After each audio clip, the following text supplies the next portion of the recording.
రాష్ట్ర రాజకీయాల్లో మరో కీలక పరిణామం చోటు చేసుకుంది. మాజీ మంత్రి వైఎస్సార్ కాంగ్రెస్ పార్టీ సీనియర్ నేత కొడాలి నానిపై తాజాగా లుకౌట్ నోటీసులు జారీ అయ్యాయి. కృష్ణా జిల్లా ఎస్పీ గంగాధర్ ఈ నోటీసులను జారీ చేసినట్టు తెలుస్తోంది. కొడాలి నానిపై అక్రమాలకు సంబంధించి విజిలెన్స్ విచారణ కొనసాగుతున్న నేపథ్యంలో ఆయన కదలికలపై నిఘా ఉంచాలంటూ తెలుగుదేశం పార్టీ చేసిన ఫిర్యాదు మేరకు ఈ చర్యలు తీసుకున్నట్లు సమాచారం. పలు అక్రమాలకు పాల్పడ్డారనే ఆరోపణలపై కొడాలి నానిపై విజిలెన్స్ విచారణ జరుగుతోంది. ఈ క్రమంలో ఆయన అనారోగ్య సమస్యలను కారణంగా చూపి అమెరికా వెళ్లేందుకు ప్రయత్నాలు చేస్తున్నారని తెలుగుదేశం పార్టీ ఆరోపించింది. ఈ మేరకు టీడీపీ రాష్ట్ర కార్యనిర్వాహక కార్యదర్శి కనపర్తి శ్రీనివాసరావు రాష్ట్ర డీజీపీకి ఫిర్యాదు చేశారు.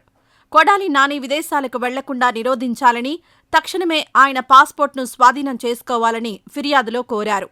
టీడీపీ ఫిర్యాదును పరిగణలోకి తీసుకున్న ఉన్నతాధికారుల ఆదేశాల మేరకు కొడాలి నానిపై కృష్ణా జిల్లా ఎస్పీ గంగాధర్ లుకౌట్ నోటీసులు జారీ చేసినట్టు తెలుస్తోంది.